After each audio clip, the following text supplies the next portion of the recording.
अरे कैसे हो? बढ़िया। हाँ, नहीं आज मैं बढ़िया हूँ। आवाज़ एकदम साफ़ सुथरी आ रही है ना? हाँ, जब साफ़ सुथरी होती है तो हमें भी अच्छा लगता है पढ़ाते हुए, क्योंकि कहाँ पे तेज़ आवाज़ में बोलना है, कहाँ धीरे बोलना है, कहाँ पर कैसे माहौल में बोलना है। आप लोगों से होता है यार क्या है ये लाइन सीधी सीधी क्यों चल रही है ना? तो अब पिच और टोन दोनों बदलेंगी। चलो, क्या पढ़ रहे थे? राजस्थान का भूगोल। फटाफट से सुन लो, हम लोगों ने राजस्थान के भूगोल की बात की थी ना, तो यहाँ से हमने सबसे पहले तो ये देखा होगा कि भाई एक शब्द आया था हमारे पास राजस्थान की, ये है क्या? आपके यहाँ से चाहे थर्ड ग्रेड की बात कर लेना, चाहे पहले वाले की बात करना, और चाहे सेकंड ग्रेड की बात कर लेना, यहाँ से हर बार प्रश्न आया है कि राजस्थान है क्या। एक तो मैंने आपको बताया कि राजस्थान क्या है कि शब्द है, और ये शब्द है तो इससे भी दो प्रश्न बने थे कि ये शब्द पहली बार कहाँ से मिला। तो सबसे पहले कहाँ से मिला था? गोसुंडा शिलालेख चित्तौड़ से। किस रूप में मिला था? राजस्थानीय के रूप में। और कब का था? 532 ईस्वी का। उसके बाद दूसरा उल्लेख कहाँ से मिला? कहाँ से? बसंतगढ़ शिलालेख, जो खीमल माता का मंदिर है सिरोही में, वहाँ से। कब का है? 625 ईस्वी का। और किस रूप में?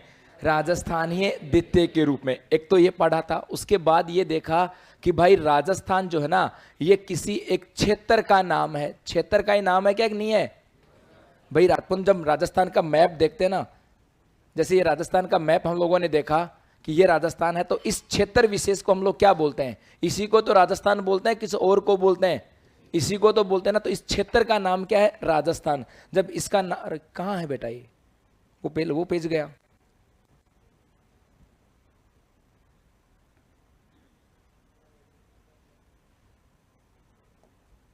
अब शुरू में लिखा वो कहाँ गया?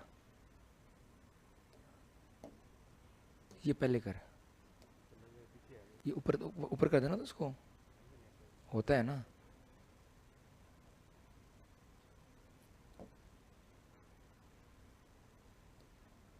कोई ना, चेप जाऊंगा। हाँ जी, तो इस क्षेत्र का नाम क्या था? राजस्थान। इसी क्षेत्र का ही तो नाम राजस्थान है। इसका मतलब ये है कि भाई इसका नाम ये राजस्थान कैसे पड़ा? तो एक दिन में तो आया नहीं। अपने जब बच्चा जन्म लेता है ना, तो दादी तो आओगी छोरा कालिया, दादा होगो ओ तो छोरो भाई फलाना पगो रे पीलिया, और एक लीलिया, कई नाम होते हैं। इसका मतलब धीरे धीरे चलते चलते, और बाद में उसका जब स्कूल में एडमिशन होता है ना, तब जाके नाम दूसरा होता है। तो कई दौरों से गुजरता है। तो सबसे पहले तो इसको क्या कहा गया? मरुकांतर। और किसने कहा ये मरुकांतर? वाल्मीकि जी ने कहा। बाद में साहब अपने यहां पर एक व्यक्ति आए थे जिसका नाम था जोरस थॉमस। इस जोरस थॉमस ने से क्या कहा? राजपूताना। कब कहा? 1800 में। अब कैसे मान लें भाई 1800 में कहा? मैं भी कह दूंगा मेरे लो दादो शोकर नो गए हो तो 1700 मान लोगे? नहीं मानोगे ना। इसका मतलब किसी चीज को मानने के लिए उसके लिखित प्रमाण होने चाहिए। और जोरस थॉमस ने 1800 में इसे राजपूताना कहा। इसके लिखित प्रमाण हमें 1805 में एक पुस्तक में मिलती है। और वो पुस्तक कौन सी? The military memoirs of mister George Thomas. और उसके राइटर कौन थे? William Franklin. उसके बाद में आगे चलते चलते इसको सबसे पहले राजस्थान कह दो, या राजस्थान कह दो, या रजवाड़ा कह दो। ये किसने पुकारा? कर्नल जेम्स टोड ने। घोड़े वाले बाबा कहते थे। राजस्थान के इतिहास के पिता कहा जाते थे। गुरु कौन थे? यति ज्ञानचंद्र। ये तो आपका इतिहास तो बढ़िया ही है, बस अपना ही खराब है। तो ये जो कर्नल जेम्स टोड थे, उन्होंने सबसे पहले कहा। कब? 1829 में। कौन सी पुस्तक में कहा? The annals and antiquities of Rajasthan के अंदर कहा। और यहां से मैंने आपको करंट अफेयर्स के बारे में और बताया था कि भाई कर्नल जेम्स टोड को जो बारडोली के जो शिव मंदिर है उनको प्रकाश में लाने का श्रेय जाता है। जब बारडोली के शिव मंदिरों की बात हुई तो उसके साथ एक चीज और पढ़ लेना। हाल ही में एक कोप 26 हुआ था। आपके थर्ड ग्रेड में साफ साफ लिखा हुआ है राजस्थान समसामयिकी। सिर्फ राजस्थान की ही आएगी।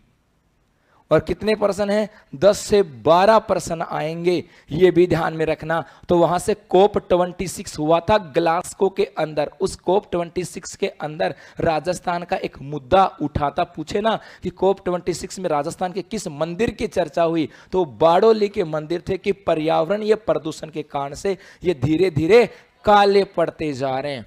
ये भी चर्चा में रहा था जो आपको मैंने बताया था। उसके बाद में इसका जो नाम है, ये नाम संवैधानिक रूप से कब पड़ा? संवैधानिक रूप से 26 जनवरी 1950। पहले नाम तो पुकार दिया था 1829 में राजस्थान, लेकिन संविधान में तब मान्य होगा जिस दिन संविधान लागू होगा। और भारतीय संविधान 26 जनवरी 1950 को लागू हुआ और उसके अंदर लिखा गया कि इस प्रदेश को हम लोग राजस्थान के नाम से पुकारेंगे। अब संवैधानिक दृष्टि से इसका नाम राजस्थान का सुझाव जो दिया, ये किसने दिया था? पी सत्यनारायण राव समिति ने। ये जो पी सत्यनारायण राव समिति ने राजस्थान के संदर्भ में 2-4 सुझाव और दिए थे। एक तो कहा कि राजस्थान के अंदर न्याय विभाग या हाई कोर्ट जो है वो जोधपुर में होगा। ये कहा कि राजस्व मंडल अजमेर में होगा। ये कहा कि शिक्षा विभाग बीकानेर में होगा। ये कहा कि वन विभाग कोटा में होगा। ये कहा कि कृषि विभाग भरतपुर में होगा और खान एवं खनिज विभाग उदयपुर में होगा। ये भी किसने कहा? पी सत्यनारायण राव समिति ने कहा। यहां तक हो गया था। और उसके बाद हम आते हैं कि राजस्थान क्या है? अपने आप में एक राज्य है। इस राज्य को समझना, यहां तक राज्य जो है ना, ये अपने आप में एक प्रशासनिक इकाई है। प्रशासनिक इकाई है, कुछ और है? प्रशासन की तो इकाई है। भारत के अंदर कैसी प्रशासनिक व्यवस्था है? केंद्रीकृत या विकेंद्रीकृत? विकेंद्रीकृत, डिसेंट्रलाइज है। अर्थात भारत के अंदर शासन को संभालने के लिए सबसे पहले किसको बनाया गया? राष्ट्रपति को। भाई उसी के काम से, उसी के नाम से अध्यादेश संसद में आएगा। जब तक राष्ट्रपति सिग्नेचर नहीं करेगा कोई भी नियम कानून लागू नहीं होगा। और भारत सरकार किसी देश के साथ समझौता करता है ना, तो वो भी किसके बिहाफ पर? राष्ट्रपति के बिहाफ पर। कोई मंत्री जाता है वो सिग्नेचर करता है। तो भारत में, पूरे भारत में प्रशासन को संभालने के लिए, भारत देश है, वहां पर राष्ट्रपति हो गया। राष्ट्रपति ने कहा भाई मैं तो कश्मीर से लेकर के कन्याकुमारी तक नहीं संभाल सकता, 80 साल का आदमी हूं, कहां कहां भगूंगा। उसने कहा क्या करें? तो उसने कहा क्यों ना इस देश के छोटे छोटे टुकड़े प्रशासन की दृष्टि से छोटे छोटे ब्लॉकों में बांट दिया जाए। और जो छोटे छोटे ब्लॉकों में बांटा गया उनको क्या कहा? राज्य। और कहा कि यहां पर मैं मेरे एजेंट नियुक्त कर देता हूं। कौन?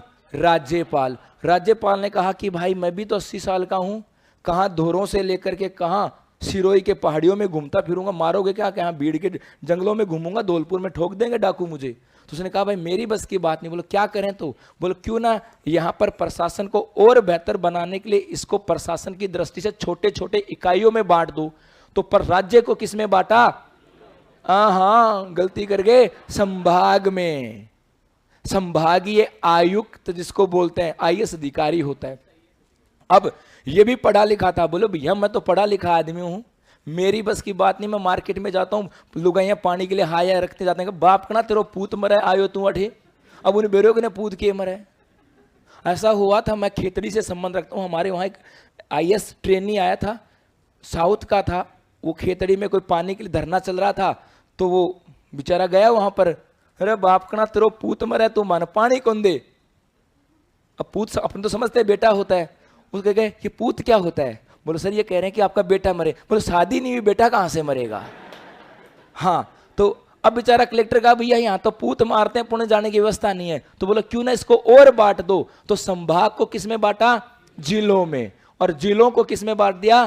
तहसील में। और तहसील को बांटा ग्राम पंचायत में। ऐसे तो सब की सब क्या है? राजस्व प्रणाली है। तो राजस्थान की राज्य के रूप में नींव कब पड़ी? काम की बात यह है। देखो कब और कैसे पड़ी, सुनना। इसका मतलब यह है कि हम भारत की बात करते हैं, ये अपना भारत था। और यहां पर 1947 में जब भारत आजाद होता है, जब 1947 में भारत आजाद होता है, इस 1947 से पहले की बात करें तो अपने यहां पर प्रशासन की दृष्टि से 3 इकाइयां थी। अब समझना, पहले तो एक तो हुआ करती थी केंद्र शासित प्रदेश या केंद्र शासित इकाइयां, जहां पर अंग्रेज अपना सीधा कानून चलाते थे। एक हुआ करती थी रियासत, जहां पर राजाओं का अधिकार होता था, राजाओं का अधिकार। और एक होते थे ठिकाने, और यहां पे शासन व्यवस्था किसकी? ठिकानेदारों की, या ठिकानेदार हुआ करते थे। 1947 से पहले ऐसी व्यवस्था थी। आहुआ का ठाकुर कुशाल सिंह, जोधपुर रियासत के राजा फलाना सिंह, और अजमेर केंद्र शासित प्रदेश, तीनों के एग्जाम्पल आ गए हमारे पास। उसके बाद जैसे ही देश आजाद हुआ, आजाद होने के बाद इन सब चीजों को एक किया गया, और इनको एक करके क्या बनाया गया था? भारत। एक करके तो भारत बना, और इनको ही एक करके इस क्षेत्र में क्या बना? अपना राजस्थान। इसका मतलब है कि भाई इस राजस्थान में है क्या? तो 15 अगस्त 1947 के समय राजस्थान की बात करें, अपने यहां पर 19 रियासतें, अपने यहां पर 3 ठिकाने और एक केंद्र शासित प्रदेश था। इस कहां पर? केंद्र शासित प्रदेश कहां पर था? ये राजस्थान में। राजस्थान का मतलब बेटा यहां तक यह समझना है कि इस क्षेत्र में राजस्थान तो था ही नहीं। आज जो राजस्थान का अधिकार क्षेत्र है, इस अधिकार क्षेत्र में इतनी रियासतें, इतने ठिकाने और इतने केंद्र शासित प्रदेश आया करते थे, और उन सबको एक किया। अर्थात इन सब का क्या किया गया? एकीकरण। और एकीकरण करके क्या बनाया गया? राजस्थान। सबको एक किया तभी तो राजस्थान बना। और राजस्थान का एकीकरण एक दिन में तो होता नहीं। अपने घर में शादी हो ना, छोरी की शादी हो, तो फिर भी बात अलग है, चाचा मामा बुआ फूफा आ जाती हैं। छोरा की शादी हो है ना, तो सागे चाचा ने बेड़ा करता 6 महीना लग जाए। लगते कि नहीं लगते? सागे चाचो ब्याह दिन आवा, जिस दिन बारात चढ़नी हो, उससे पहले चाचो चाची को नहीं आवे। तो यहाँ पे तो 19 रियासतें थी। कईयों के मन में तो लड्डू फूट रहे थे कि यहाँ का राजा मैं ही बनूंगा। अपने जोधपुर के शासक कौन थे? हनुमंत सिंह। इसको तो ऑफर आ गया था जिन्ना साहब से कि तेरे को तो नया देश का प्रधानमंत्री बना दूंगा। अब प्रधानमंत्री बनना चाहेगा, अपने यहाँ पे नॉर्मल रहना चाहेगा। तो लड्डू फूट रहे तो कहा कि भैया जल्दी से शामिल नहीं हो रहे थे। कईयों ने तो ये भी कह दिया था कि मैं डेथ वारंट पे सिग्नेचर कर रहा हूं। किसने कहा? चंद्रवीर सिंह ने क्या कहा था? मैं तो मेरे डेथ वारंट पे सिग्नेचर कर रहा हूं। तो इन सबको शामिल करने में समय लगा, और समय कितना लगा कि 7 बार में मिलकर के इनका 7 बार में इनका काम हुआ। तो 7 चरणों में हुआ। अब क्यों हुआ, कैसे हुआ, कौन था राजा और महाराजा, अपने भूगोल में नहीं आते, लेकिन भूगोल में काम ये आता है कि राजस्थान राज्य कब बना। और राज्य का मतलब ये प्रशासनिक इकाई है, और प्रशासनिक इकाई है तो कोई तो इसकी परिभाषा होगी। तो सामान्यतः ऐसी इकाई जिसका क्षेत्र निश्चित होता है, सामान्यतः ऐसी इकाई जिसके अंदर जिसकी राजधानी भी निश्चित होती है। राजधानी भी क्या होती है? निश्चित। और वहां पर एक होती है सरकार। जहां पर ये 3 कंडीशन होंगी, वही क्या होती है? प्रशासनिक दृष्टि से राज्य। अब देखो साहब, सबसे पहले पहला चरण, पहले चरण में मत्स्य संघ, राजधानी क्या थी? अलवर। दूसरे चरण में राजधानी कोटा। और हम तो ये कह रहे हैं कि राजधानी क्या होनी चाहिए? निश्चित। और क्यों होनी चाहिए? क्योंकि कहीं से कानून पारित हुआ है तो उसकी जवाबदेही भी तो निश्चित होती है। अशोक गहलोत जी कह दें 3rd ग्रेड भर्ती नहीं लेंगे, अल कह दिया तो उसकी जवाबदेही निश्चित करने के लिए हम लोग कहां जाएंगे? जयपुर। जाते कि नहीं जाते? और गहलोत जी को लगे कि भैया पूरी भीड़ जयपुर में आ गई, तो कहा अरे जयपुर राजधानी नहीं है, कल से बांसवाड़ा राजधानी है। तो ये तो व्यवस्था कौन सी हो गई? राजतंत्र वाली, कि आज राजधानी यहां, कल राजधानी यहां और परसों राजधानी यहां। ये तो रियासतों में हुआ करता था, जहां मर्जी आई वहीं राजधानी। इसका मतलब वो राज्य नहीं हो सकता, क्या थी? रियासत। इसलिए राजधानी के बारे में मैंने क्या लिखा? निश्चित होनी चाहिए। तो पहले चरण में राजधानी अलवर, दूसरे में कोटा। तो मतलब पहला चरण तो राजधानी नहीं हो सकता। तीसरे में उदयपुर, तो दूसरे में भी बदल गई, नहीं हो सकता। और चौथे में जयपुर, तो तीसरा भी नहीं हो सकता। इसलिए पहले, दूसरे और तीसरे की तो हम चर्चा ही नहीं करते, क्योंकि राजधानियां बदल रही थी। ये तो रियासतें थी, राज्य तो बना ही नहीं, इसलिए हम सीधा किस पे आते हैं, चौथे चरण पे आते हैं। और चौथा चरण आया भाई 30 मार्च वर्ष 1949 को। इस चौथे चरण की बात करें, इस दिन अपने यहां पर एक तो देश, अपने यहां पर राजस्थान में मुख्यमंत्री नियुक्त किए गए, मुख्यमंत्री नियुक्त किए गए, जिनका नाम था हीरालाल शास्त्री। अब एक पर्सन इसमें छूटा हुआ है, मुख्यमंत्री हीरालाल शास्त्री क्यों आया, ऐसा क्या खास था इसमें, कोई सुगंध आया करती के भाई, ऐसे कोई खुशबू आती हो कि चल भाई राजस्थान वाले में नाते कम है, पानी कम है, तो बदबू आती है, तू चला जा, ऐसा था कहीं, ऐसी को क्यों भेजा, कोई तो रीजन होगा। रीजन ये था कि ये जेंटलमैन था, भद्र आदमी था, सबकी सुनता था। और इसीलिए एक पर्सन और याद हो गया कि जेंटलमैन अग्रीमेंट किस किस के बीच हुआ, इसके और, हाँ जी, हाँ, इसके और इस्माइल खां, जो जयपुर के आधुनिक निर्माता थे। तो अब एक पर्सन और याद हो गया कि जेंटलमैन एग्रीमेंट, क्योंकि जेंटलमैन आदमी था और इसने क्या कहा कि जयपुर रियासत के लोग विद्रोह नहीं करेंगे, उनको चाहिए ऐसे ही थे, लड़ाई नहीं करने वाले भोले भाले आदमी, इसलिए इसको क्या बना दिया, मुख्यमंत्री। तो एक पर्सन, ऐसे चीजें जुड़ी हुई हैं, कैसे भी याद रख लो, जेंटलमैन आदमी था, तो जेंटलमैन एग्रीमेंट भी इसी के साथ आता है। चलो दूसरा, इस दिन राजस्थान की जो राजधानी है, ये राजधानी क्या बना दी गई, जयपुर, राजधानी बना दी गई जयपुर। और कहा कि अब राजधानी जयपुर ही रहेगी। रात को कहीं ज्यादा हो गई थी क्या कि हां अब जयपुर है, अब नहीं बदलेंगे, 3 में ज्यादा नहीं हुई थी, अब बदल दो, नहीं बेटा, राजधानी जयपुर बनाने के पीछे भी कुछ ही समिति का सुझाव था। और वो सुझाव किसका था, पी सत्यनारायण राव समिति, नारायण राव समिति ने सुझाव दिया था कि जयपुर को क्या बना दो, राजस्थान की राजधानी। और जैसे ही जयपुर को राजधानी बनाने की बात की थी ना, जोधपुर रियासत बिखर गई थी कि सबसे तो बड़ी तो हमें क्या मिला, तो कहा लो हाई कोर्ट। उदयपुर वाले ने कहा हमें क्या मिला, बोले लो खान एवं खनिज विभाग। भरतपुर वाले ने कहा हमें क्या मिला, तो लो कृषि विभाग। कोटा ने कहा हमें क्या दोगे, बोले लो वन विभाग।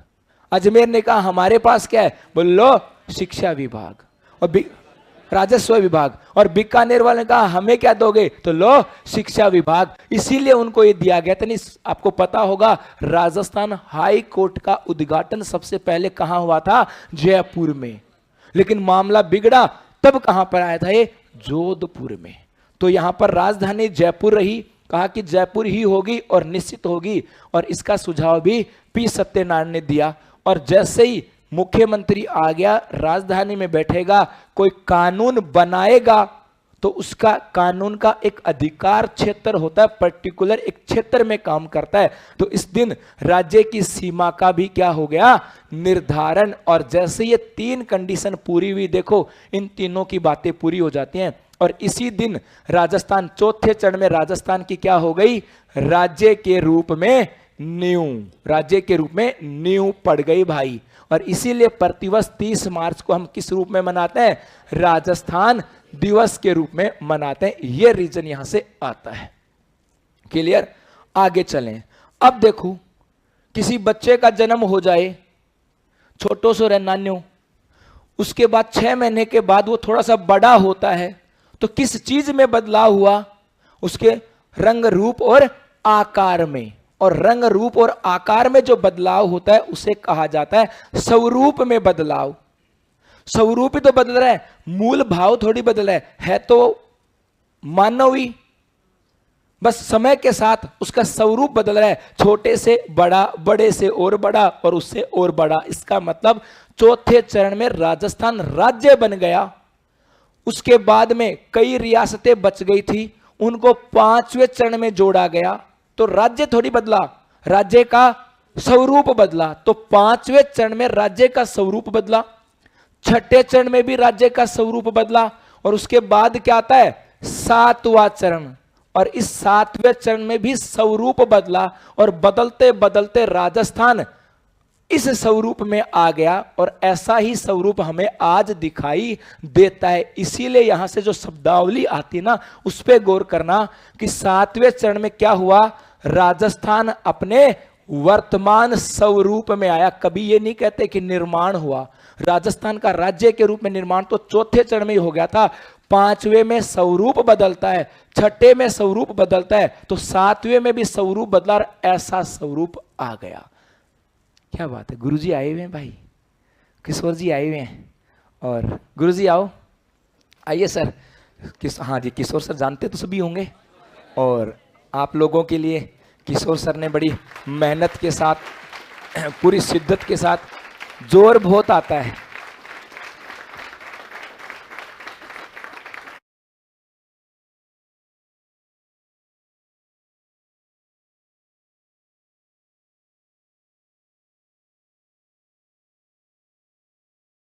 लेवल देखना, एडिटिंग देखना, का के की छूट न पड़ जाए, क्योंकि आप लोग क्या करते हो, किताब में 99% शुद्धता है, एक कमी है ना, उसको गोला करके फोटो खींच के भेजोगे ना, रे एक कमी है, क्योंकि अपनी आदत ऐसी है, तो उस एक कमी भी न हो, इसके लिए रात को भी जगना पड़ता है, क्योंकि दिन में तो यहां लगना पड़ता है और रात को जगना पड़ता है। और वो जग के, और वो टीम, एक जो किताब थी आप लोगों के लिए तैयार हुई है, और वो आज आप लोगों के सामने है। आइए सर।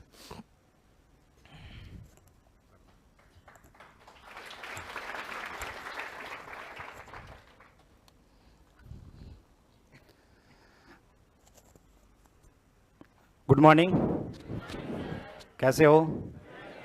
चलो, थर्ड ग्रेड वाला बैच है ना सर ये? बिल्कुल, इसमें तो मतलब सब है, रीड फर्स्ट वाले, सेकंड वाले, मतलब जो पास आउट होता है उसके बाद में, ठीक है। तो वैसे मैंने, आपने कुछ देखा ही होगा, कहीं निर्मल सर ने पोस्ट भी की थी, तो मैंने ये एक किताब बनाई है मैथ्स की। ये जो किताब बनाई है, अब तक ऐसी किताब मार्केट के अंदर नहीं थी। आपको मान लो कोई पेपर चाहिए सपोज, ठीक है, रीड फर्स्ट का पेपर चाहिए, मान लो पिछला साल का 2011 का, तो हो सकता है डाउनलोड कर भी लेगो, लेकिन उसके सॉल्यूशंस नहीं हो। आपको महिला सुपरवाइजर का पेपर चाहिए, उसके मैथ के क्वेश्चन देखने हैं, ठीक है, टैक्स असिस्टेंट का पेपर देखना है, हेडमास्टर के कितने पेपर हुए थे मैथ के। इस तरह से मैंने इसको जो डिजाइन किया है, अब तक ऐसी कोई बुक थी नहीं। तो पिछले साल के जो 2011 से लेके 2021 तक जितने भी क्वेश्चंस आए हुए हैं मैथ्स के, उसमें कौन कौन से एग्जाम है, तो उसमें एग्जाम में बात करें तो RS प्री का स्क्यूल व्याख्या था, HM SI read first, read second, जिसमें मैथ के क्वेश्चन रीड फर्स्ट लेवल में भी आपके 20 से 25 क्वेश्चन आते हैं, टोटल 30 आते हैं, जिसमें 20 क्वेश्चन, पिछली बार तो 24 क्वेश्चन आ गए थे, शिक्षण विधियों के 6 ही आए थे।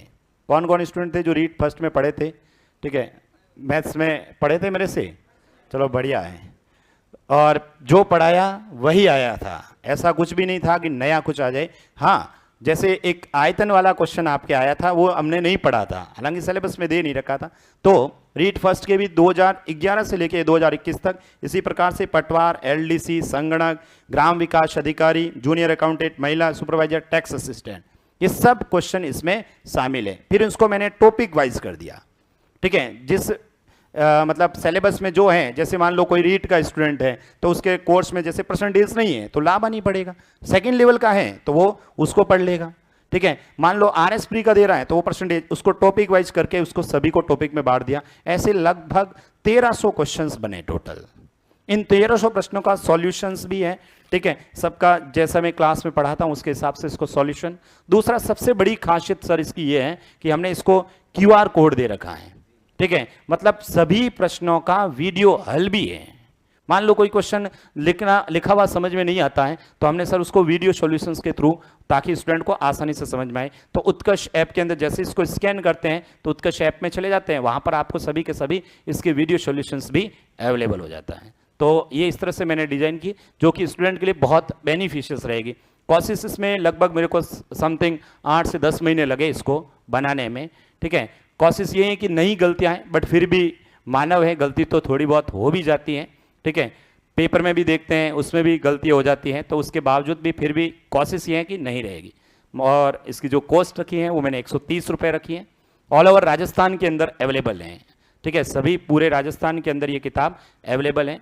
जोधपुर के अंदर वैसे सर इसको 110 रुपये में, 100 रुपये में भी मिल जाती हैं, ठीक है, जोधपुर वालों के लिए जो जालोरी गेट पे हैं, तो वो कोई दुकान वाला 110 में भी दे देता है, कोई 100 में भी दे देता है। उसका स्टूडेंट कहता है तो उसको 100 में भी अवेलेबल है। आउट ऑफ जोधपुर इसकी कॉस्ट 130 है। ठीक है, तो इसको देखना, आपके लिए बहुत बेनिफिशियल रहेगी। ठीक है सर, थैंक यू।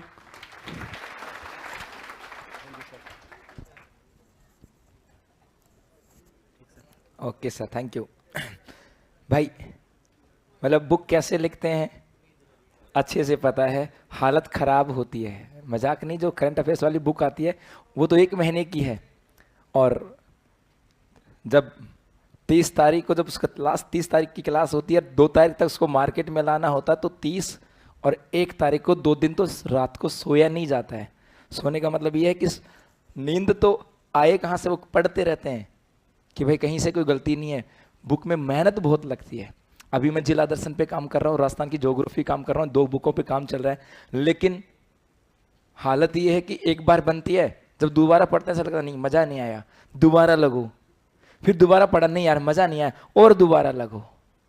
क्योंकि जब मार्केट में जाते हैं ना तो बच्चा कुछ सोच के खरीदता है कि यार मुझे यहाँ से मैटर मिलेगा। किताब को मोटी करना ही मैटर नहीं करता है कि मोटी सी लिख देंगे, पूरी रामायण लिख देंगे, क्या मतलब है भाई। तो किताब मोटी होना, जो किताब मोटी होगी ना वो बढ़िया होगी, ऐसा नहीं है, ऐसा नहीं है। तो बस जिला दर्शन की बुक मैंने 3 बार लिख चुका हूँ। एक बार हो गई फाइनल, कोरल पे प्रकाशन हो गया, मन नहीं, रुको भाई एक बार, दोबारा से उसका सॉफ्ट कॉपी निकाली, हार्ड कॉपी निकाली, दोबारा से उसमें एडिटिंग की, दोबारा कहाँ, अब ठीक है। उसके बाद महीना लग गया उसको लिखते लिखते, दोबारा उसमें कई अपडेट आ गए करंट अफेयर्स के, मैं नहीं यार बच गए 1 महीने के। तो जो अब आ रही है शायद आ जाएगी, तो महीने भर में आ जाएगी अगले। अभी आज कोरल पे, दोबारा से कोरल पे काम चल रहा है, पिक्चर विक्चर डाल रहे हैं, लेकिन बस वही है कि लेटेस्ट अपडेट तक आए ना तब मज़ा आता है। तो मेहनत बहुत लगती है, किताब अच्छी है, मैंने भी पढ़ा था, पढ़ी थी, अच्छी है।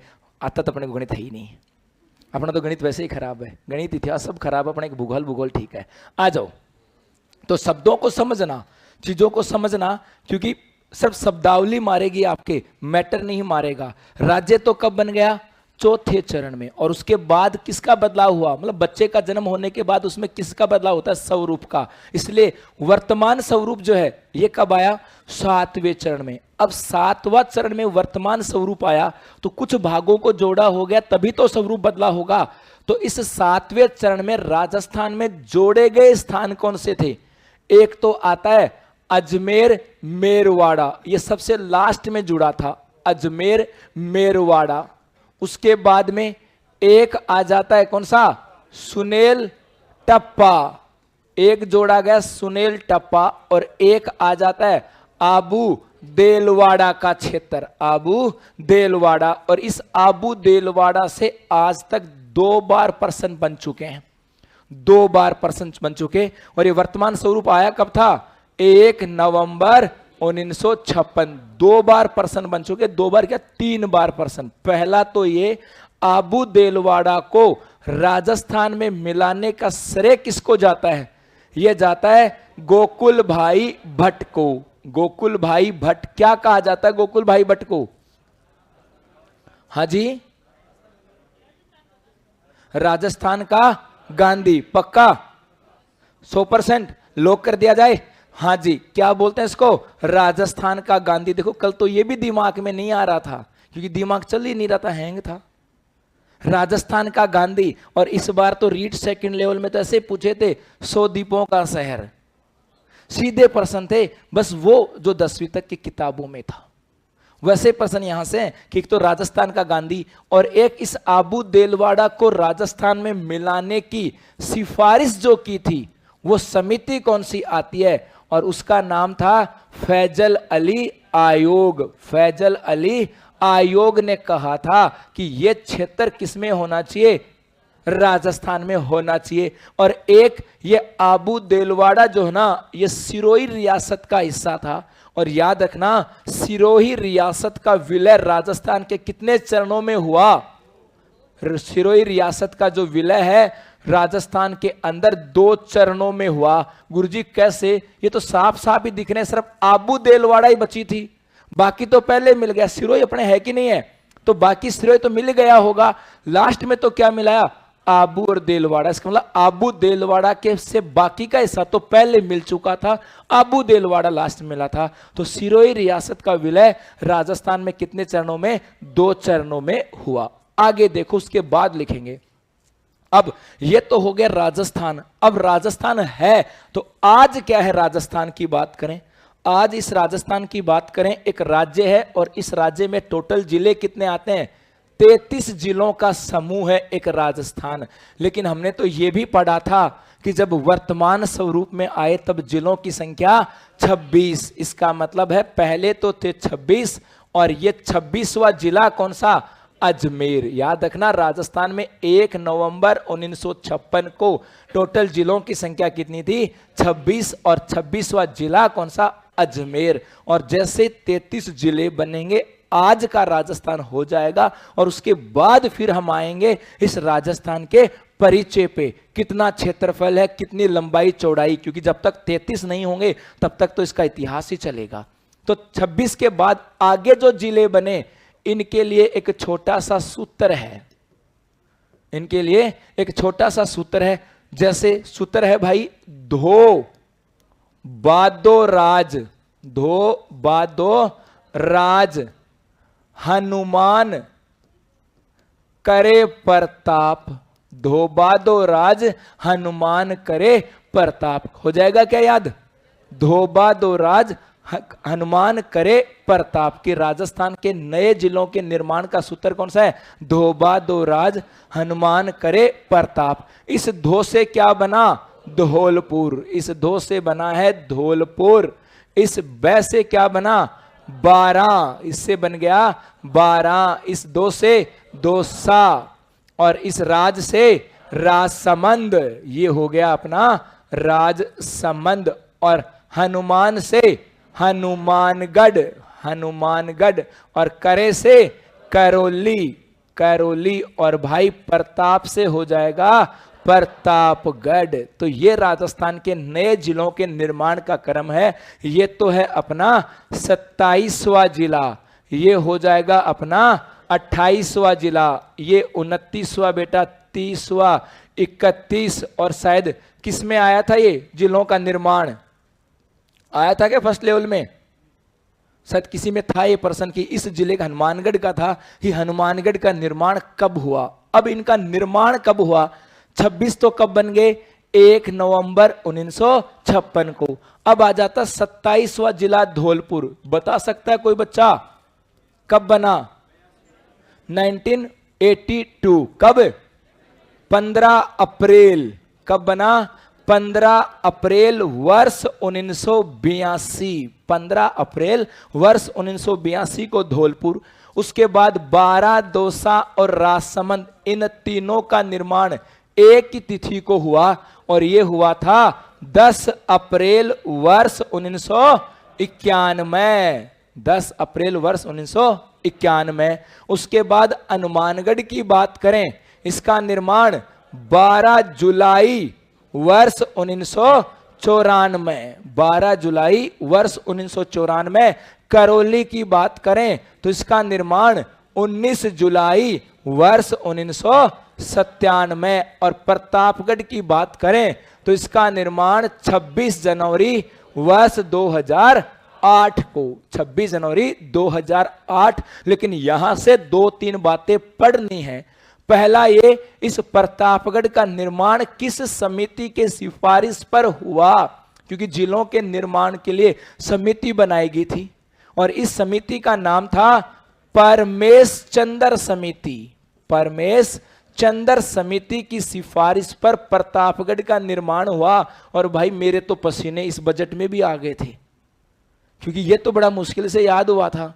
और इस राजस्थान के इस बजट में इस बार 3 जिले नए बनने चाहिए थे, बने नहीं। ठीक रहा तुम्हारा जीके कम रह गया, नहीं पक्का था 3 जिले बनते, 100% बनते। लेकिन ये शायद आगे 2023 में चुनाव है क्या, इस वजह से रोक दिए गए, नहीं तो 100% जिले बनते। तो इस प्रतापगढ़ का निर्माण परमेश चंद्र समिति की सिफारिश पर हुआ और इस प्रतापगढ़ का निर्माण राजस्थान के 3 जिलों से हुआ है। इसका निर्माण 3 जिलों से हुआ और ये 3 जिले कौन कौन से हैं? तो एक जिला तो था उदयपुर। इस उदयपुर की तहसील कौन सी? धरियावाद। कौन सी थी? धरियावाद। एक यहां पर तहसील आती, एक जिला आता था बांसवाड़ा। ये भी था क्या? बांसवाड़ा। कौन सी तहसील? पीपल खूंट।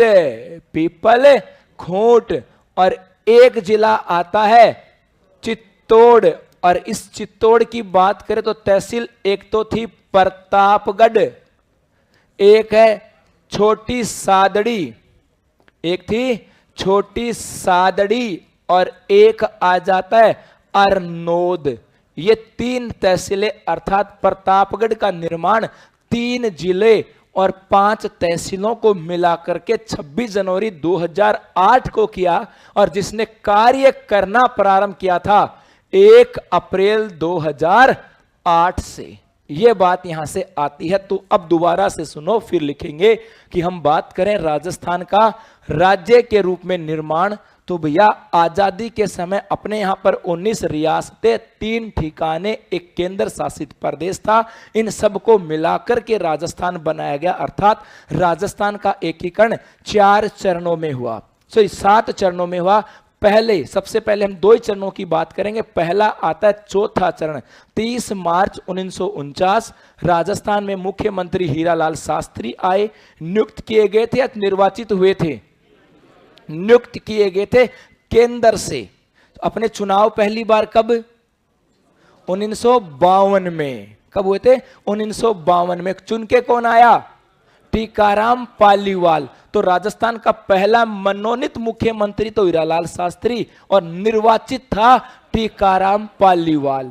और इसी चौथे चरण में राजधानी जयपुर निश्चित कर दी गई, और इसी चौथे चरण में सीमा निश्चित कर दी, अर्थात चौथे चरण में राजस्थान की राज्य के रूप में नींव पड़ी। और इसीलिए प्रतिवर्ष 30 मार्च को हम लोग राजस्थान दिवस मनाते हैं। और राजधानी जयपुर होगी, इसका सुझाव पी सत्यनारायण राव समिति ने दिया। उसके बाद 5वें चरण में, जो शब्दावली समझ रहा हूं उसको समझना, 5वें चरण में स्वरूप में बदलाव हुआ, 6ठे चरण में स्वरूप में बदलाव हुआ, और 7वें चरण में राजस्थान अपने वर्तमान स्वरूप में आता है 1 नवंबर 1956 को। और इस 7वें चरण में 3 क्षेत्रों को जोड़ा गया, अजमेर मेरवाड़ा, सुनेल टप्पा और आबू देलवाड़ा क्षेत्र, जिसको मिलाने का श्रेय गोकुल भाई भट्ट को जाता है। मिलाने की सिफारिश फजल अली आयोग के द्वारा की गई। और सिरोही रियासत ऐसी रियासत थी जिसका विलय राजस्थान में 2 चरणों में हुआ। और उसके बाद में जब निर्माण हुआ था उस समय राजस्थान में 26 जिले थे। वर्तमान की बात करें तो 33 जिले आते हैं। और वर्तमान में नए जिलों के निर्माण के लिए एक सूत्र आता है जिसका नाम है धोबा दो राज हनुमान करे सो प्रताप। हो गया याद? बोलो दिखा, धोबा दो राज हनुमान करे सो प्रताप। सबसे पहले धौलपुर बना कब? 15 अप्रैल 1982। उसके बाद में 12 दौसा राजसमंद 10 अप्रैल 1991। उसके बाद हनुमानगढ़ 12 जुलाई 1994, करौली 19 जुलाई 1997, और लास्ट 33वां प्रतापगढ़ 26 जनवरी 2008 परमेश चंद्र समिति की सिफारिश पर बनाया गया। इसका निर्माण 3 जिलों से किया गया, बांसवाड़ा, उदयपुर, चित्तौड़गढ़। बांसवाड़ा की तहसील थी पीपल खूंट, उदयपुर की तहसील थी धरियावाद, और चित्तौड़गढ़ की 3 तहसीलें थी प्रतापगढ़, छोटी सादड़ी और अरनोद। और इस प्रतापगढ़ ने प्रशासनिक दृष्टि से काम करना कब प्रारंभ किया? 1 अप्रैल 2008। अब बन गया राजस्थान। तो फिर पढ़ेंगे इसके क्षेत्रफल। अब यहां तक लिखो बेटा। अब लिखोगे राजस्थान का राज्य के रूप में निर्माण। आवाज का ये फर्क होता है। मेरे में ही जोश था तो मैं ही दुखी था, तुम तो और ज्यादा दुखी हो। यार ये कैसा मास्टर आ गया, ऐसा फील नहीं हुआ क्या? चलो अच्छी बात है, तुम्हारी थोड़ी अच्छी बात है। चलो ऐसे फील नहीं किया, नहीं तो कई बार ऐसा होता है कि यार कहाँ किसके पल्ले पड़ गए। वो पल्ले वाली बात नहीं थी, वो तो छूटता नहीं, अपन तो छूट जाते हैं। हाँ, वो पल्ला के चक्कर में तो बैठा हो, नहीं तो बैठो ही क्या लेते। लिखो, समझ में आई तो ठीक है, नहीं तो कोई बात नहीं। हाँ लिखो भाई, क्योंकि मैं खुद चुप नहीं रह सकता, ना मैं मुस्कुराना से बंद कर सकता हूँ और ना तुम्हें मुस्कुराना बंद करने दूंगा। हंसते पढ़ाऊंगा, चिंता मत करो। लिखो, राजस्थान का राज्य के रूप में निर्माण। राजस्थान का राज्य के रूप में निर्माण। पहली लाइन, आजादी के समय राज्य में, आजादी के समय राज्य में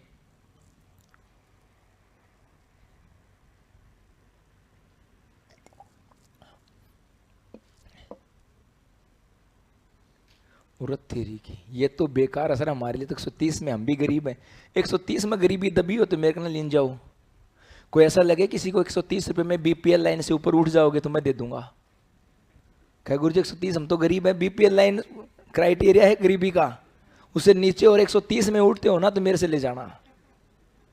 अरे भोले बच्चों, 130 मुझे पता तुम कहाँ कहाँ खर्च करते हो, सब पता है मुझे।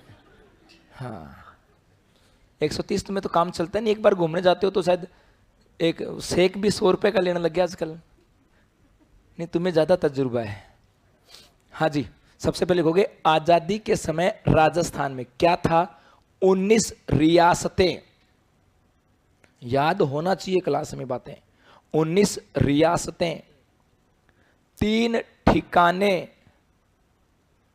3 ठिकाने और 1 केंद्र शासित प्रदेश।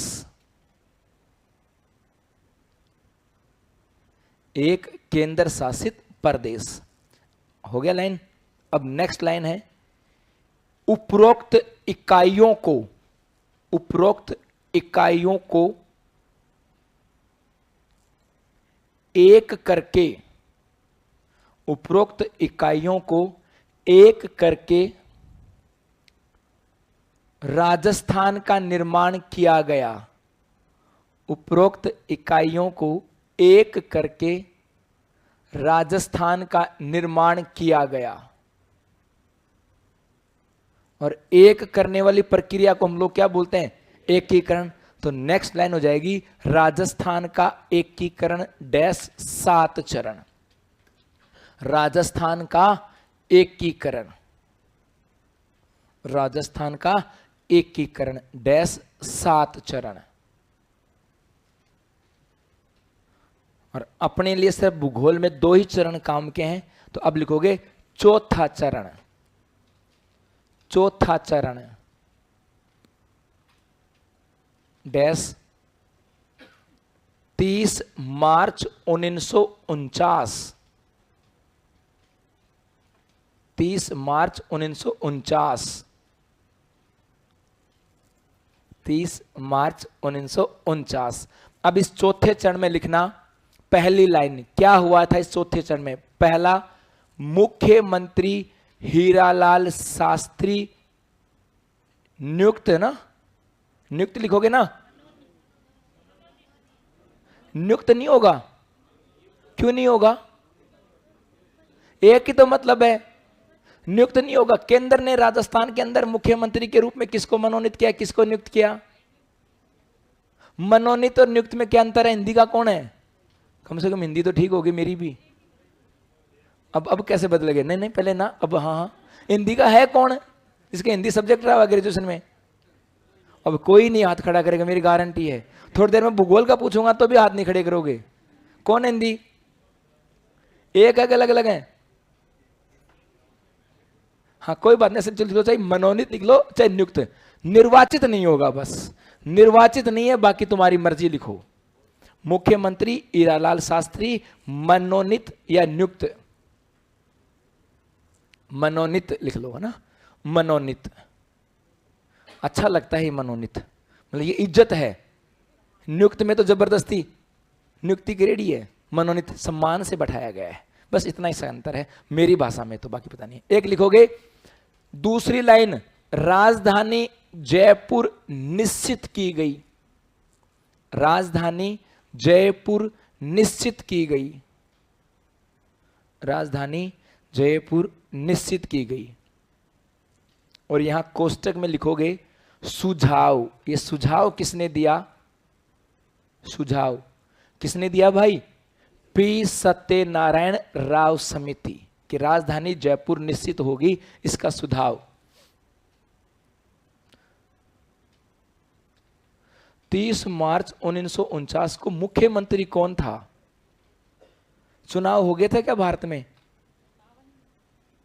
हुए ही नहीं थे, लेकिन उस समय भी अपने अंतरिम सरकार बनाई गई थी भाई। अंतरिम सरकार बनाई थी, उसी सरकार ने तो भेजा था। कौन थे उस समय? नेहरू जी।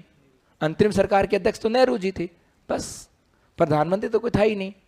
वैसे देखें ना तो पॉलिटिकल की भाषा में यहां पर मुख्यमंत्री की बजाय प्रधानमंत्री लिखा हुआ आता है। प्रधानमंत्री कि राजस्थान के प्रधानमंत्री किसको भेजा गया? हीरालाल शास्त्री, क्योंकि राज्य तो बना ही नहीं था। मुख्यमंत्री तो किसका होता है? राज्य का। तो यहां पर जितने भी प्रशासन को संभालने के लिए जो मंत्री थे, उनमें सबसे बड़ा कौन था? हीरालाल। इसलिए इसको प्रधानमंत्री भी बोलते हैं। तो डरना मत यहां से कि प्रधानमंत्री आ जाए, मुख्यमंत्री आ जाए। ये पॉलिटिकल वाले आपको और भी क्लियर कर देंगे। यहां पर प्रधानमंत्री भी लिखा हुआ आता है, मुख्यमंत्री भी लिखा आता है। और एक लिखोगे तीसरा काम, सीमा निश्चित, राज्य की सीमा निश्चित। तीसरा क्या कहा? राज्य की सीमा निश्चित। ये 3 काम किए गए, राज्य की सीमा निश्चित। और जैसे ये 3 काम हुए, चौथा काम अपने आप हो गया। कौन सा? राजस्थान की राज्य के रूप में नींव। तो अगली लाइन लिखोगे चौथे चरण में ही, राजस्थान की राज्य के रूप में नींव पड़ी। 3 काम होते अपने आप हो गया चौथा काम, राजस्थान की राज्य के रूप में नींव पड़ी। राजस्थान की राज्य के रूप में नींव पड़ी। सर हीरालाल शास्त्री राजस्थान के थे क्या? हाँ भाई, टोंक का। सर वैसे जयपुर का था, टोंक तो नहीं था। जयपुर का रहने वाला था। और बाद में निवाई टोंक में एक इंस्टीट्यूट भी बनाई थी, इसको वनस्थली विद्यापीठ कहा जाता है। ये वनस्थली विद्यापीठ इन्हीं की है, महिला समर्पित A ग्रेड की राजस्थान की पहली यूनिवर्सिटी है वनस्थली विद्यापीठ, इन्हीं की बेटा, मतलब इन्हीं के द्वारा स्थापित की गई है। तो राजस्थान की राज्य के रूप में नींव पड़ी। और अब एक छोटा सा नोट लगा के लिखोगे, एक नोट लगा के लिखोगे, प्रतिवर्ष। तेरी इतना दिमाग गुरुजी, सीमा फिक्स हो गई तो नए जिले कैसे बने? बाहर की बाउंड्री निश्चित की गई, बाउली भीतर की कौन है? अधिकार कानून। राजस्थान की सीमा जो है, राजस्थान की सीमा तो बाहर की बाउंड्री है, भीतर तो जिले बन ही सकते हैं। बाहर की सीमा में बदलाव करना होगा तो संविधान में संशोधन करना होगा। हाँ, इतना खतरनाक। लिखो, प्रतिवर्ष 30 मार्च को, प्रतिवर्ष 30 मार्च को, प्रतिवर्ष 30 मार्च को राजस्थान दिवस मनाया जाता है। प्रतिवर्ष 30 मार्च को राजस्थान दिवस मनाया जाता है। चलो आगे। हाँ जी, अब लिखोगे 7वां चरण। चौथा चरण हो गया, अब है 7वां चरण। एक प्रश्न पूछूंगा, देखते हैं कितने समझदार हो। 7वां चरण, जिसने ये प्रश्न बता दिया इसका मतलब उसका लॉजिकल माइंड बहुत तेज है, ये पक्का है। 7वां चरण डैश 1 नवंबर 1956, 1 नवंबर 1956, 1 नवंबर 1956। इसमें लिखना, पहली लाइन इसमें, राजस्थान अपने वर्तमान स्वरूप में आया। राजस्थान अपने वर्तमान स्वरूप में आया।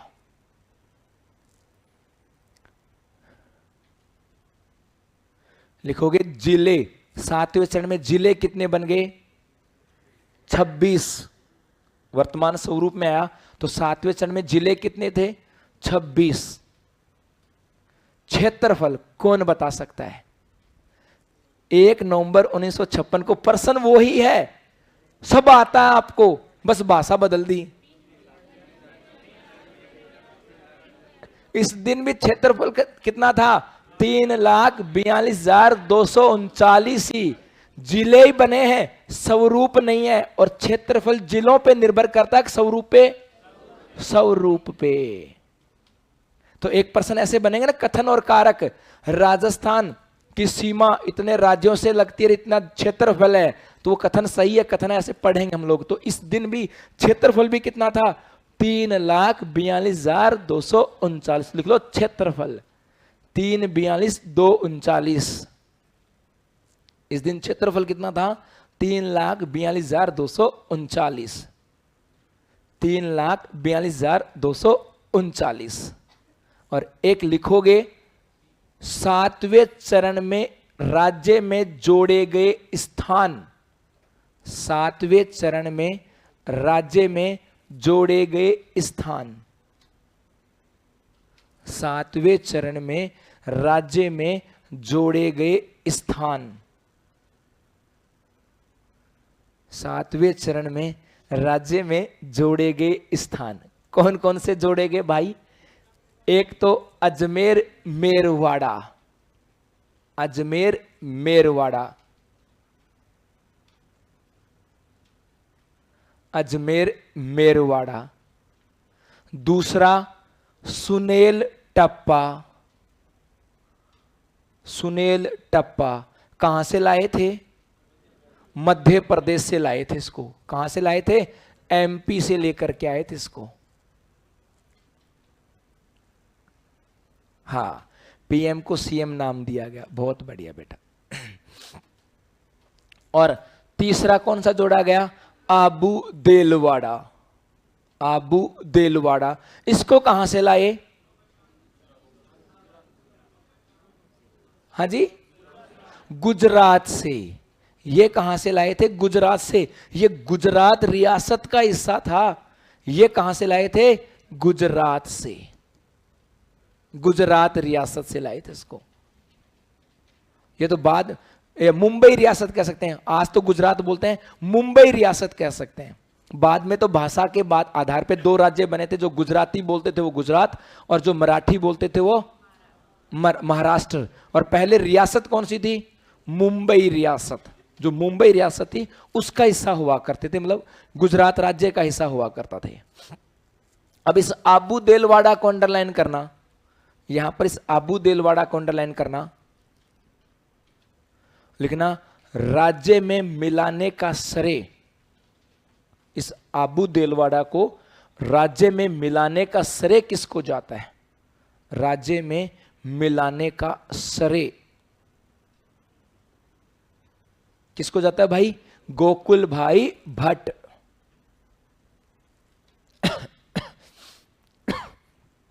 गोकुल भाई भट्ट।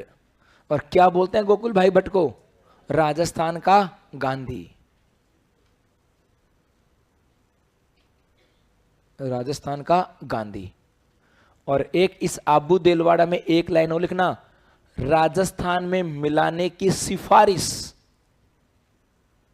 इस आबू देलवाड़ा को मिलाने का श्रेय तो गोकुल भाई भट्ट को, और आबू देलवाड़ा को राजस्थान में मिलाने की सिफारिश, राजस्थान में मिलाने की सिफारिश ये किसने की? तो फैजल अली आयोग। फैजल अली आयोग। क्लियर है दोनों बातें? फैजल अली आयोग। ठीक है जी, ये बात तो यहां से हो गई। और अब एक नोट लगा कि ये अपना सॉरी अभी नहीं मत लगाना, अभी नोट मत लगाना, एक लाइन लिख लो। 7वें चरण में राज्य से हटाया गया स्थान, राज्य से हटाया गया स्थान ये कौन सा था? सिरोंज। एक और है, 7वें चरण में राज्य से हटाया गया स्थान। 7वें चरण में राज्य से हटाया गया स्थान।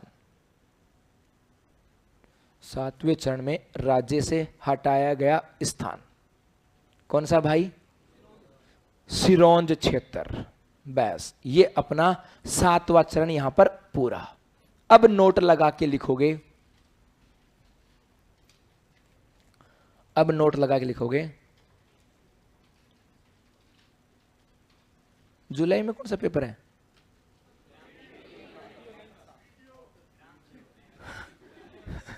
तो मुझे जुलाई के तक पेपर से पहले, तो जुलाई में कौन सा आ गया तुम्हारा? अच्छा, रीट वाला 90 तो लाने हैं, ठीक है। उसमें भी डर है लाइटली मत लेना, नहीं कहते 90 से नीचे रहेगा तो पूरी साल गई, है ना। लिखोगे सिरोही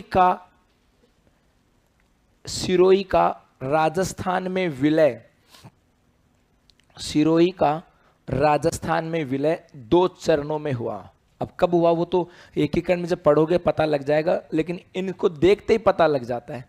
सिरोही का राजस्थान में विलय 2 चरणों में हुआ। सिरोही का राजस्थान में विलय 2 चरणों में हुआ। चलें आगे भाई। अब लिखोगे नेक्स्ट, राजस्थान एकीकरण के समय, अब नई लाइन लिखोगे, राजस्थान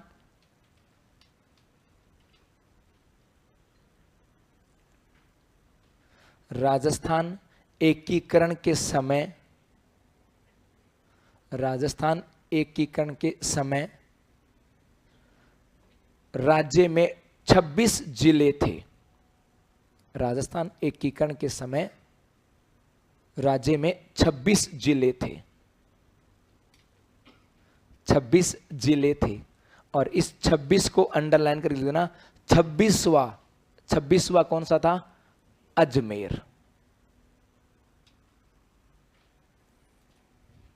26वां कौन सा था? अजमेर।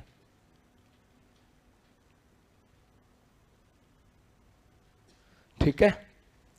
अब लिखोगे नेक्स्ट, राज्य में नए जिलों का निर्माण, राज्य में नए जिलों का निर्माण, राज्य में नए जिलों का निर्माण, राजस्थान में नए जिलों का निर्माण। और सबसे पहले लिखोगे सूत्र, लिखो दिखा सूत्र क्या है? धोबादो राज अनुमान करे प्रताप। ऐसे लिखना ताकि उसे नीचे जिले भी लिखे जा सकें। धोबादो राज, खुला खुला लिखना एकदम, धोबादो राज हनुमान करे प्रताप।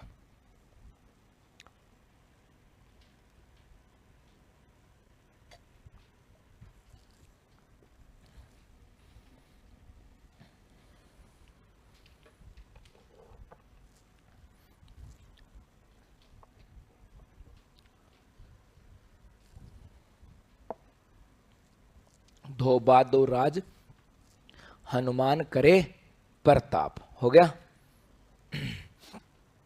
सबसे पहले धो से लिखोगे धौलपुर, धो से क्या लिखोगे? धौलपुर।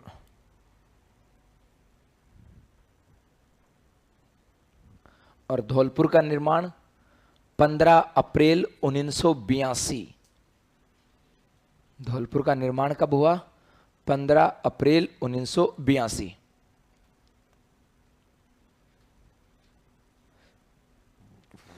उसके बाद बा से है 12,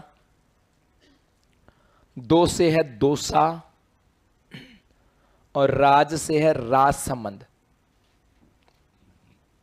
बा से 12, दो से दोसा और राज से राजसमंद। और इन तीनों का निर्माण एक साथ हुआ है।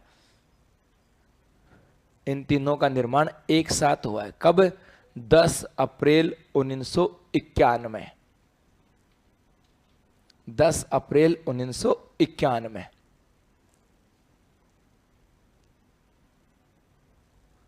उसके बाद हनुमान से हनुमानगढ़, और हनुमानगढ़ का निर्माण 12 जुलाई 1994। 12 जुलाई 1994। करे से करौली, करौली, और करौली का निर्माण 19 जुलाई 1997। 19 जुलाई 1997। और लास्ट है प्रतापगढ़। प्रताप से प्रतापगढ़ 26 जनवरी 2008, 26 जनवरी 2008। लेकिन इस प्रतापगढ़ में कई बातें लिखनी है। अब इस प्रतापगढ़ में एक तो लिखोगे समिति, कि भाई प्रतापगढ़ का निर्माण किस समिति के सिफारिश पर हुआ था। समिति, समिति परमेश चंद्र समिति। समिति कौन सी है? परमेश चंद्र समिति।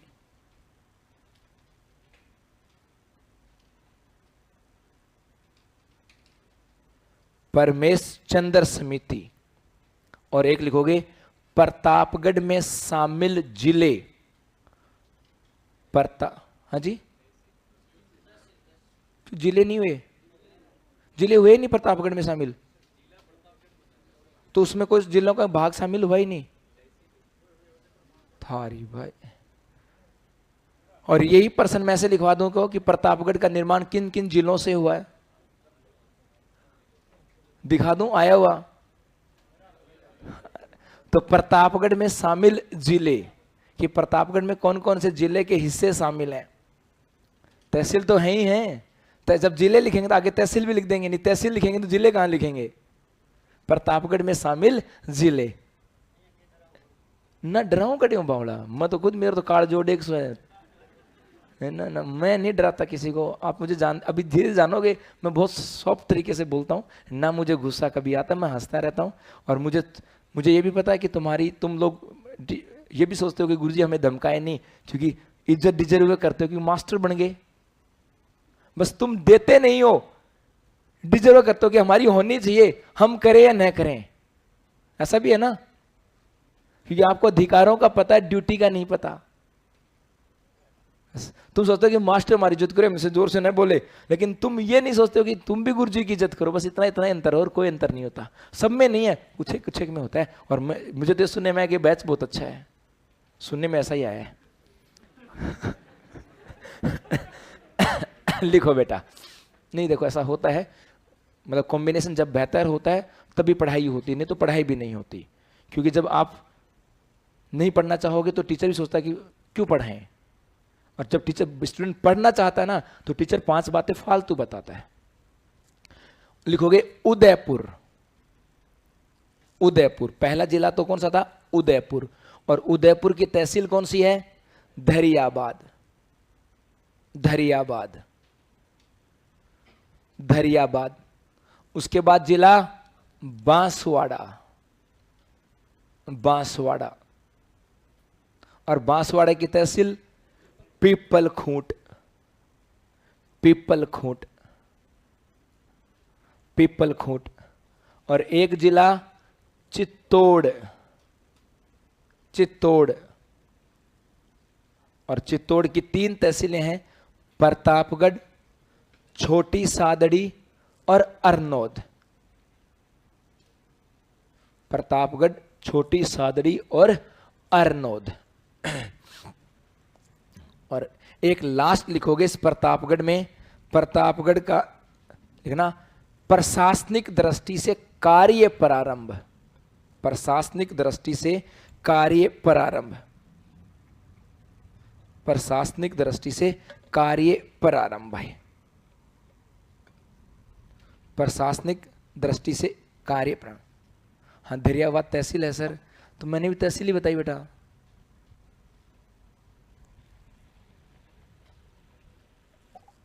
तहसील तो बताई मैंने भी, बस ठीक है। चलें आगे। अब ये तो हो गई यहां से। अब एक छोटा सा होमवर्क दे दूं क्या है? देखो मैं प्रश्न आपसे पूछ रहा हूं, मुझे उम्मीद है जवाब आएंगे, और कई तो शौक भी लगेंगे। जैसे पूछूं कि बताओ भाई राजस्थान में संभाग कितने हैं? गलत जवाब। जवाब भी गलत, आपने प्रश्न ही गलत पढ़ा है अभी तक। संभाग का मतलब क्या होता है? संभाग तो एक इकाई है। किस दृष्टि से, ये तो पूछा ही नहीं आपने। पहले मैं पूछूं कि बताओ राजस्थान में कानून की दृष्टि से कितने संभाग हैं, तो 7 हैं क्या? तो फिर तो 7 क्यों जवाब दे दिया? ये पूछूं कि बताओ राजस्थान में शिक्षा की दृष्टि से कितने संभाग हैं, तो क्यों अब प्रश्न का जवाब क्यों बदला? यदि मैं कहूं कि राजस्थान में प्रशासन की दृष्टि से कितने संभाग हैं? तो ये जो 7 तुम पढ़ते हो तो प्रशासनिक संभाग हैं। कानून की दृष्टि से जो आईजी रेंज आती है ना, कितनी आईजी रेंज है? 9। राजस्थान में 9 आईजी रेंज है। 10वीं कहां बन रही है? 10वीं आईजी रेंज अलवर। 10वीं आईजी रेंज कहां बन रही है? अलवर के अंदर। एक तो ये है। शिक्षा की दृष्टि से संभाग कितने हैं? 9। प्रशासन की दृष्टि से संभाग कितने हैं? 7। प्रश्नों को पूरा पढ़ोगे तब काम चलेगा। एक यदि पूछें जिले कानून की दृष्टि से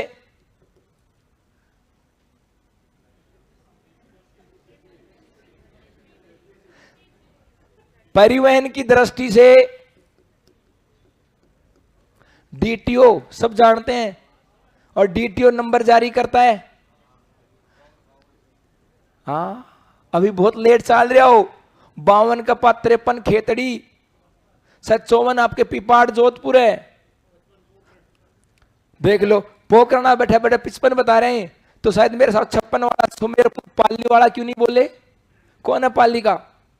अब कोई हाथ नहीं खड़ा करता है कि पाली का नहीं बताएगा कुछ, मैं पाली का हूं क्या? डर लगने लग गया छोरों को। एक छोटा सा होमवर्क दूंगा यहां पर, अब छोटा सा होमवर्क दूंगा भाई, कि राजस्थान में कानून की दृष्टि से संभाग कितने, शिक्षा की दृष्टि से संभाग कितने, स्टैटिक डाटा है। प्रश्न पूछते हैं आपके लेवल फर्स्ट में, रीट लेवल फर्स्ट में तो ऐसे प्रश्न आए हैं, है ना। जिले कितने, परिवहन की दृष्टि से कितने जिले हैं। लेकिन अभी तो हम किसकी बात करेंगे? संभाग कौन से की? प्रशासन वाले की। हाँ, अभी बहुत सारी चीजें हैं। संभाग की बात करें, और राजस्थान में कितने संभाग हैं? 7। जिले बन गए संभाग, और उसके बाद फिर क्षेत्रफल पे आएंगे। संभाग 7 हैं। यहां पर पहला प्रश्न यही बनता है कि राजस्थान में संभागीय व्यवस्था की शुरुआत, संभागीय व्यवस्था की जो शुरुआत हुई कब से? इसकी शुरुआत 30 मार्च वर्ष 1949 को हुई थी।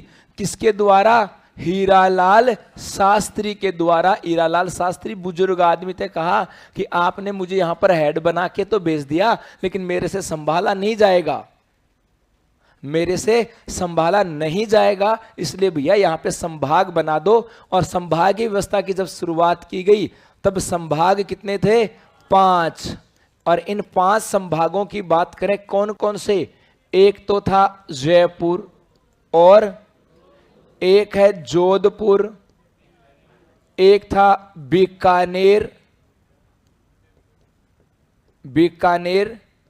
एक था कोटा, और एक कौन सा था? उदयपुर। ये 5 संभाग थे प्रारंभ के अंदर जब संभागीय व्यवस्था की शुरुआत हुई। बाद में ये जो संभागीय व्यवस्था की बात करें, इस व्यवस्था को बंद कर दिया गया। संभागीय व्यवस्था को क्या कर दिया? बंद। और कब किया गया? अप्रैल 1962 में। अप्रैल 1962 में बंद किया गया। और किसके द्वारा? मोहनलाल सुखाड़िया जी के द्वारा इस व्यवस्था को कर दिया गया बंद। और बाद में यह जो व्यवस्था आती है, इस व्यवस्था की पुनः शुरुआत होती है, और संभागीय व्यवस्था की शुरुआत पुनः प्रारंभ होती है 26 जनवरी 1987 में। और इस समय मुख्यमंत्री थे हरिदेव जोशी। और हरिदेव जोशी जी ने कहा कि भैया संभागीय व्यवस्था की वापस से शुरुआत करते हैं। ऐसी क्या नौबत आ गई कि वापस से शुरुआत करनी पड़ी? नौबत क्या आई थी ये सुनना। इसकी नौबत ये आई थी भाई, यदि हम चर्चा करें कि ये अपना राजस्थान था, शुरुआत में 5 संभाग बनाए गए, और जब 1962 में संभागीय व्यवस्था को बंद कर दिया गया, लेकिन उसके बाद राजस्थान के अंदर एक तो काम चलता है आईजीएनपी का। एक तो किसका काम हुआ? आईजीएनपी, इंदिरा गांधी नहर परियोजना। एक अपने यहां पर आ जाती है जो चंबल परियोजना की बात करें। किसकी बात करें? चंबल परियोजना। और एक डांग क्षेत्र आ जाता है, इसके विकास का काम हुआ। एक जैसे ये अरावली क्षेत्र था, इस दक्षिणी क्षेत्र में मगरा क्षेत्र की बात करें, मगरा विकास कार्यक्रम का प्रारंभ होता है। मगरा क्षेत्र में विकास के कार्यक्रम अर्थात राजस्थान में क्षेत्रीय विकास के कार्यक्रम प्रारंभ होते हैं और इस क्षेत्रीय विकास के कार्यक्रमों के लिए अलग से एक नया आईएएस अधिकारियों की नियुक्ति करनी पड़ी। अलग से आईजीएनपी का लंबा चौड़ा क्षेत्र था, गंगानगर, हनुमानगढ़, बीकानेर, जैसलमेर, बाड़मेर, जोधपुर, नागौर, चूरू। तो इस पूरे आईजीएनपी को संभालने के लिए अलग से अधिकारी लगाया गया, आईएएस अधिकारी। तो कहा क्यों लगाते हो यार, क्यों ना वापस से क्या चालू कर दो, संभागीय व्यवस्था चालू कर दो। इसलिए 1987 में हरिदेव जोशी जी के द्वारा ये कहा कि जो संभाग व्यवस्था चालू कर देते हैं और वो संभागीय जो आयुक्त होगा वो उस संभाग में जितनी भी क्षेत्रीय विकास की योजनाएं होंगी उन सब के ऊपर ध्यान रखेगा। तो वापस से शुरुआत कर दी और जब हरिदेव जोशी जी ने वापस से शुरुआत की तब एक नया संभाग और बनाया गया और यह कौन सा था, छठवां संभाग। किसको, अजमेर को। यह प्रश्न भी कई बार आया हुआ कि अजमेर संभाग कब बना। और उसके बाद में यदि हम बात करें वर्तमान में कितने संभाग हैं, 7। वर्तमान में संभाग कितने, 7। और यदि 7वें संभाग की बात करें तो यह बनाया गया है भरतपुर को। और भरतपुर को कब बनाया गया, अरे 4 जून 2005 को। हुआ क्या था, उस समय मुख्यमंत्री थी वसुंधरा राजे और राजस्थान में एक जैसे आज प्रशासन शहरों के संग कार्यक्रम चल रहा है ना, वैसे कार्यक्रम चला था शासन आपके द्वार। एक कार्यक्रम चला था शासन आपके द्वार और उस शासन आपके द्वार, आपके द्वार प्रशासन नहीं था, शासन आपके द्वार के तहत इसका निर्माण किया था और उसी का मॉडिफिकेशन रूप आता है प्रशासन शहरों के संग। कब शुरुआत हुई,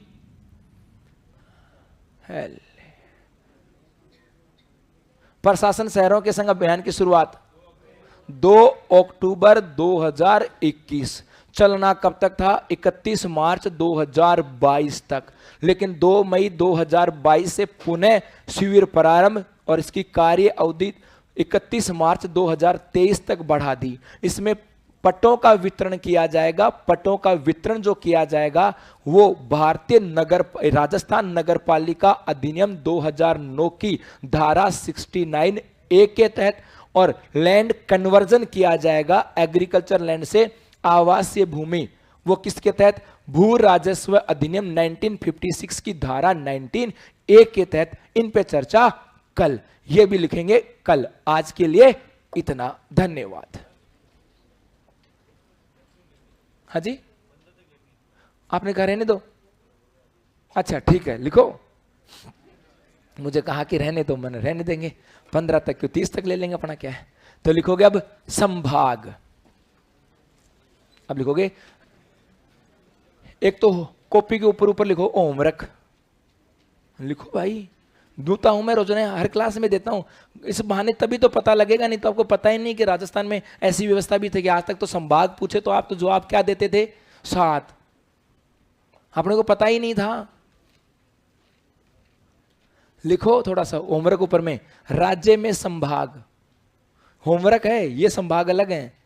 एक तो लिखो ना कानून, कानून की दृष्टि से कितने संभाग हैं। एक शिक्षा, शिक्षा की दृष्टि से कितने हैं। एक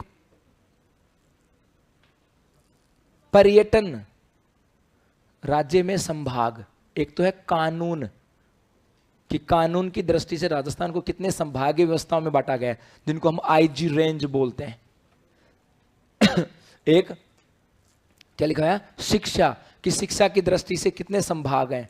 और एक पर्यटन, 3 तो ये देखने हैं। चौथा तो प्रशासन वाला तो मैं बता ही दूंगा। और एक जिले,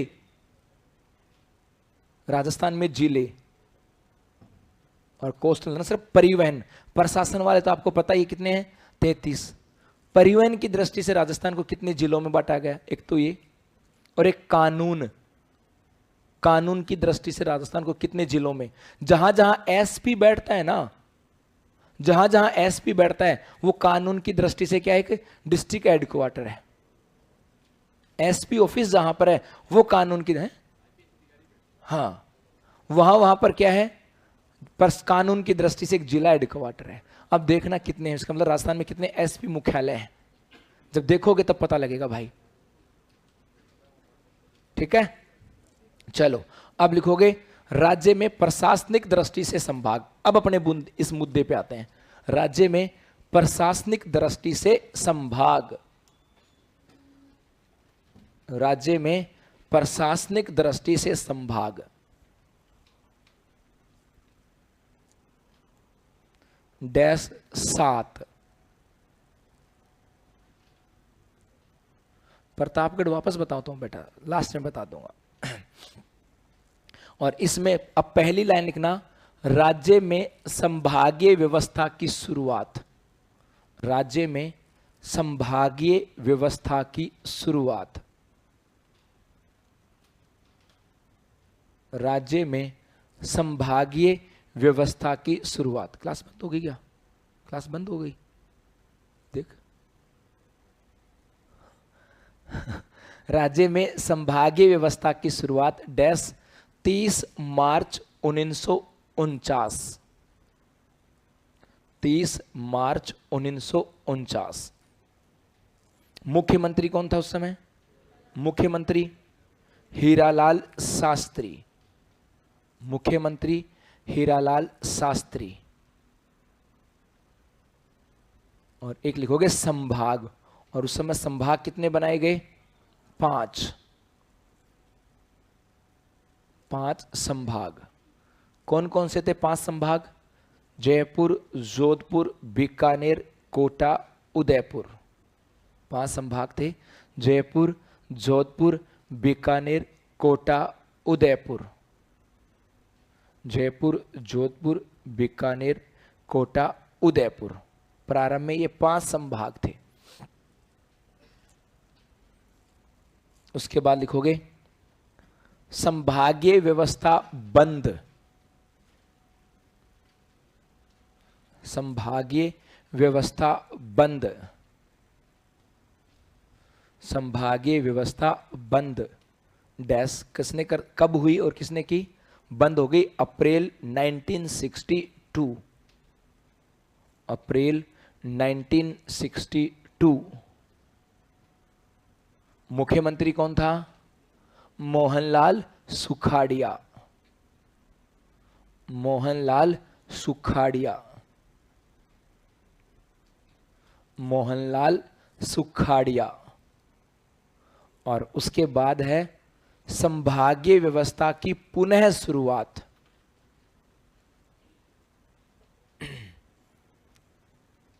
संभागीय व्यवस्था की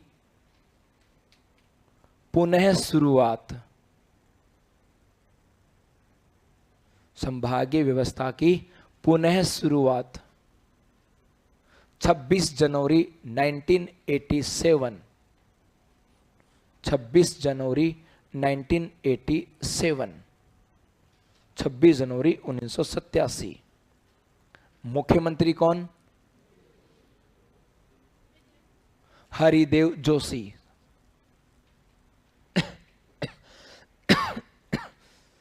अब तक तो ठीक था, लेकिन ज्यादा जोर लगा लिया, आगे तक खराब हो जाएगा ये, लेकिन अब ठीक हो जाएगा। कल तक तो गलती कर दी है ना। और इस 26 जनवरी 1987 को अंडरलाइन करके लिखना।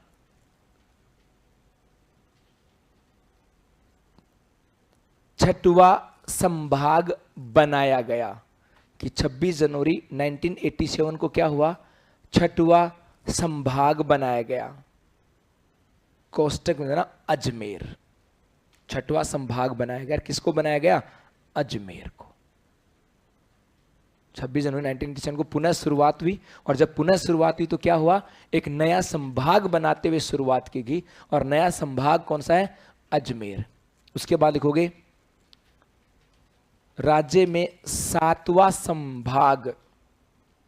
राज्य में 7वां संभाग। राज्य में 7वां संभाग डैश, ये कौन सा है? भरतपुर। अभी जिले भी देखेंगे इनके। भरतपुर 7वां संभाग कौन सा है? भरतपुर। और अंडरलाइन करके लिखना निर्माण। इस भरतपुर को अंडरलाइन करके लिखना, भरतपुर को अंडरलाइन करोगे फिर लिखोगे निर्माण। किसका निर्माण कब हुआ? 4 जून 2005, 4 जून 2005। मुख्यमंत्री वसुंधरा राजे। मुख्यमंत्री कौन थी? वसुंधरा राजे। अब जिले देखें इनमें कौन कौन से आते हैं, किस संभाग में देखें भाई? हाँ,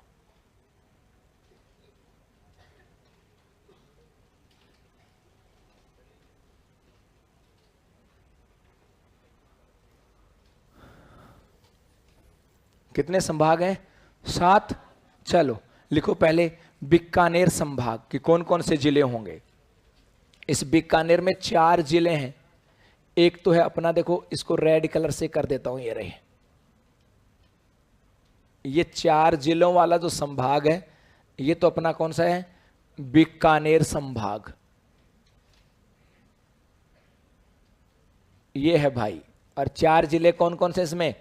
एक तो है गंगानगर, एक है हनुमानगढ़, एक है चूरू और एक बीकानेर। बीकानेर 4 जिले हैं बीकानेर संभाग में, गंगानगर, हनुमानगढ़, बीकानेर और चूरू। उसके बाद एक आता अपना जोधपुर संभाग। जोधपुर संभाग की बात करें तो इसमें जिले जोधपुर से स्टार्ट होगा। जोधपुर भी है, पाली भी है और इस पाली से सीधी लाइन नीचे तक जाती है। सिरोही भी इसी में ही है। अब जिले कौन कौन से हो जाएंगे जोधपुर संभाग में? जैसलमेर, जोधपुर, बाड़मेर, पाली, जालोर और सिरोही। ये सिरोही परेशान करता है, लेकिन मैप के साथ याद रखना ये लाइन सीधी आती है। नहीं तो सिरोही अपने दिमाग में कहां बैठता है? उदयपुर में।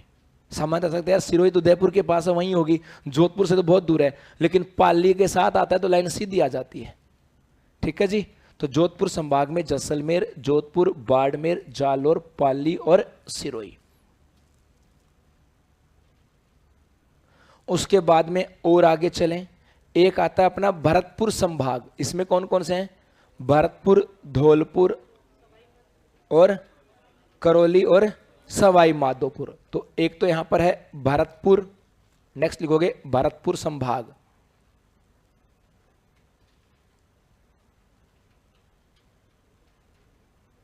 भरतपुर संभाग और इसमें जिले हो जाएंगे भरतपुर, धौलपुर, करौली और सवाई माधोपुर। भरतपुर, धौलपुर, करौली और सवाई माधोपुर। भरतपुर, धौलपुर, करौली और सवाई माधोपुर। हो गया जी। उसके बाद एक आता है जयपुर संभाग। जयपुर में कौन कौन से हो जाएंगे भाई? ये तो अपना झुंझुनू,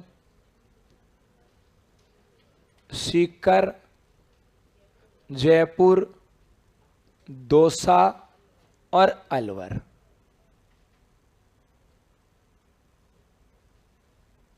ये लो जी जयपुर संभाग। जयपुर मतलब झुंझुनू, जयपुर, झुंझुनू, सीकर, अलवर और दौसा। झुंझुनू, सीकर, जयपुर, अलवर और दौसा। उसके बाद एक आता है कोटा संभाग। कोटा संभाग, इसमें कोटा, बूंदी, बारा, झालावाड़।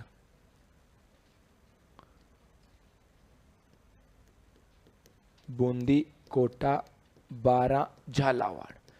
कोटा संभाग में कोटा, बूंदी, बारा, झालावाड़। कोटा, बूंदी, बारा, झालावाड़। एक आ जाएगा अजमेर संभाग, अजमेर संभाग में कितने जिले हैं? कितने हैं? 4। नागौर, अजमेर, इधर टोंक और एक इसके पास वाला भीलवाड़ा। तो अजमेर संभाग में नागौर, अजमेर, टोंक और भीलवाड़ा।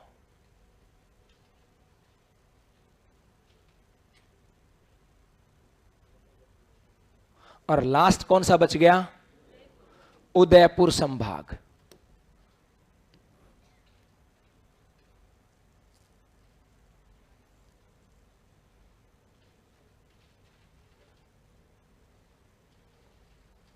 ये उदयपुर में एक तो राजसमंद, उदयपुर, डूंगरपुर, बांसवाड़ा, प्रतापगढ़ और चित्तौड़गढ़। राजसमंद, उदयपुर, डूंगरपुर, बांसवाड़ा, प्रतापगढ़ और चित्तौड़गढ़। इनकी विशेषता छोटा, बड़ा, लंबा, चौड़ा, ये और बाकी की सब चीजें कल। प्रशासन पढ़ के आना, थोड़ा सा पूछूंगा, और एक प्रशासन शहरों के संग पढ़ के आना, क्या क्या कहानी है कल उसको भी लिखेंगे, क्योंकि इसके साथ जब चीजें आती हैं तो वहां पर उसको करंट को भी जोड़ते चलेंगे। आपके 10-12 प्रश्न आएंगे थर्ड ग्रेड में, रीट में तो नहीं आएंगे लेकिन वहां पर आएंगे। और हम तैयारी किसकी कर रहे हैं? रीट की, थर्ड ग्रेड की। बस ठीक है।